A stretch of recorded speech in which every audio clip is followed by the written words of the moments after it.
Saudara, saat ini saya berada di Surabaya, Jawa Timur untuk melihat langsung bagaimana ekspos mafia tanah Kementerian ATR dengan Polda Jatim. Dan untuk mengetahui terkait dengan bagaimana atau langkah yang akan dilakukan terkait dengan ekspos mafia tanah, saat ini di samping kanan saya atau sebelah kiri layar kaca sudah ada Menteri ATR Kepala BPN, Pak Menteri Agus Harimurti Yudhoyono. Pak, selamat siang, apa kabar? Baik, apa kabar? Terima kasih.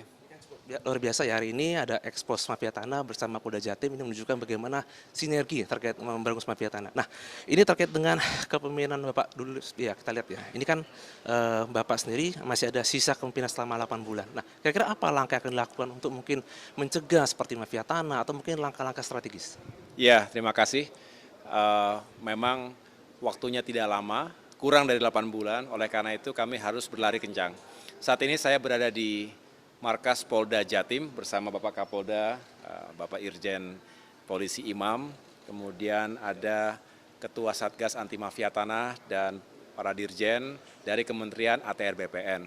Hari ini kami mengungkap target operasi yang merupakan tindak pidana, ya, yang telah melakukan tindak pidana atas kejahatan pertanahan di wilayah Jawa Timur. Oleh karena itu kami mengucapkan terima kasih kepada Bapak Kapolda dan seluruh jajarannya, termasuk juga semua yang tergabung dalam Satgas Anti Mafia Tanah. Secara khusus tadi kami mengungkap pertama di Banyuwangi dan sebetulnya ada di Pamekasan dan sedang terus ditindaklanjuti.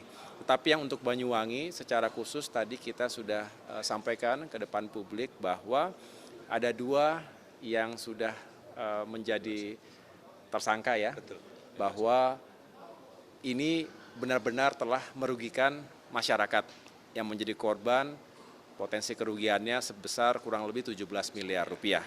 Tetapi yang juga harus dihitung adalah potensi kerugian negara akibat praktik mafia tanah. Jadi mereka ini singkat kata memalsukan dokumen. Jadi capnya, tanda tangannya memalsukan, PU ya, kepala dinas ya, kepala dinas PU, kemudian mereka sudah punya site plan dan lain sebagainya yang jelas telah merugikan korban. Dan kita juga menduga berdasarkan laporan dari kantor pertanahan kami di Banyuwangi, kemungkinan ada 1.200-an lagi yang serupa, artinya bisa dibayangkan kalau kerugian negara karena tadi tentunya tidak akan bisa mendapatkan bea dan pajak yang masuk ke negara, sekitar 500 juta kerugian negara untuk satu kasus ini, bayangkan kalau ada 1.200 kasus lainnya. Jadi besar dan ini harus kita cegah dan harus kita tindak dengan tegas. Kami ingin kembali kepada hukum dan aturan yang berlaku. Ini juga berlaku bukan hanya di Banyuwangi, bukan hanya di Jawa Timur, tapi seluruh Indonesia. Kita ingin meyakinkan bahwa target tahun 2024 ini sebesar 82 target operasi, bahkan bisa lebih, yang bisa menyelamatkan potensi kerugian negara itu sebesar 1,7 triliun rupiah di tahun 2024, bahkan bisa lebih juga. Dan mudah-mudahan ini bisa kembali menegaskan negara dan pemerintah bersama ATR, BPN, polisian, kejaksaan, kami hadir untuk melindungi rakyat, menghadirkan keadilan dan tentunya mencegah kerugian negara. Kan berulang kali Bapak menyebutkan perlu langkah sinergi seperti kerjasama dengan kepolisian dan kejaksaan. Sebenarnya apa sih pesan yang disampaikan? Kita ingin menguatkan pesan sekaligus komitmen. Jadi kami sudah menjalin kerjasama termasuk sinergi dan kolaborasi selama ini dengan baik. Tetapi tentu harus terus ditingkatkan, diperkuat. Mengapa? Karena menyelesaikan kasus-kasus mafia tanah termasuk sengketa-sengketa lain di lapangan itu tidak mungkin kami bisa bekerja sendirian. ATR BPN itu juga punya batas-batas kewenangan dan oleh karena itu terkait dengan penegakan hukum kita harus benar-benar kokoh sinergi dan kolaborasinya dengan jajaran kepolisian dan juga kejaksaan. Itulah mengapa di minggu-minggu pertama saya menjabat sebagai Menteri ATR BPN, saya langsung mendatangi Bapak Jaksa Agung bersama jajaran Jaksa Agung Muda diterima di Kejaksaan Agung Republik Indonesia. Ketika itu kemudian sore harinya berkoordinasi langsung dengan Bapak Kapolri beserta jajaran pejabat teras Mabes Polri dan kali ini secara langsung di Jawa Timur dengan Bapak Kapolda dan jajarannya, termasuk tadi ada sejumlah Kapolresta dan Kapolres yang terkait dengan isu yang kami ungkap hari ini. Yang jelas ini harus terus kita kokohkan sekaligus memberikan keyakinan karena masyarakat itu juga kadang-kadang ya kasihan ya, takut, ragu-ragu, mau melaporkan takut diintimidasi. Oleh karena itu tadi kami juga sampaikan kepada segenap anggota masyarakat dari manapun dan dimanapun berada, mohon tidak ragu-ragu untuk melaporkan jika ada hal-hal yang memang merugikan dirinya. Haknya dirampas, baik itu tanah maupun bangunan, ini sangat-sangat menyulitkan kehidupan mereka dan ini sangat tidak adil. Oleh karena itu kami ingin bersinergi, meyakinkan hukum tegak di negeri kita, tidak tebang pilih, dan kita ingin meyakinkan semua bisa mendapatkan haknya dengan baik. Terakhir Pak Menteri, bila masyarakat ada yang terkena mafia tanah atau tanahnya diambil dari pihak lain, langkah apa yang harus dilakukan? Segera laporkan kepada pihak yang berwajib ya, di masing-masing Polres, di tiap kabupaten kota ada Polres, ada Satgas anti mafia tanah, ada kepala kantor pertanahan begitu ya, termasuk juga ada jajaran kejaksaan.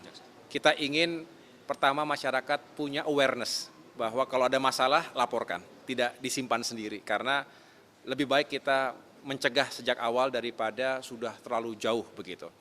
Nah yang kedua, tentu kita juga menghimbau masyarakat untuk segera mengurus sertifikat tanahnya. Ada tentunya masyarakat yang belum punya sertifikat secara resmi, dan ini sebetulnya sangat membantu kalau sudah tertib administrasi, apalagi kalau sudah masuk ke sistem elektronik kami, maka ini akan semakin menutup ruang, mempersempit ruang mafia tanah. Ini harus kami terus edukasi, dalam arti terus menyampaikan ini kepada masyarakat, mensosialisasikannya agar semuanya punya awareness yang baik. Termasuk setelah punya sertifikat harus dijaga, pasang patok, ada gerakan masyarakat pasang patok Gema Patas misalnya. Ini juga baik agar ya lebih jelas lagi gitu. Batasnya tentu harus sesuai dengan apa yang tertera dalam sertifikat, sehingga mencegah terjadinya overlapping antara satu pemilik dengan pemilik yang lain. Dan tentunya setelah itu tugas kami untuk melakukan check and recheck agar bisa segera mengidentifikasi atau deteksi dini kalau ada masalah-masalah. Tetapi kami sangat menghimbau jika ada permasalahan segera lapor cepat, kami akan segera tangani, tentunya bersama-sama dengan pihak kepolisian dan juga kejaksaan. Gitu. Oke, terima kasih banyak atas waktunya Pak. Tentu saja ini menjadi sebuah pengetahuan bagi masyarakat agar masyarakat tidak perlu ragu untuk melapor kepada kepolisian ya kalau ada masalah ya. Ya, makasih Pak. Terima kasih. Ya. Bagi masyarakat yang mungkin punya masalah tanah ataupun tanahnya diambil oleh mafia tanah, bisa langsung melaporkan ke kepolisian di mana dalam rangka untuk identifikasi. Juna Munangan, Cilmi, Kompas TV, Surabaya, Jawa Timur.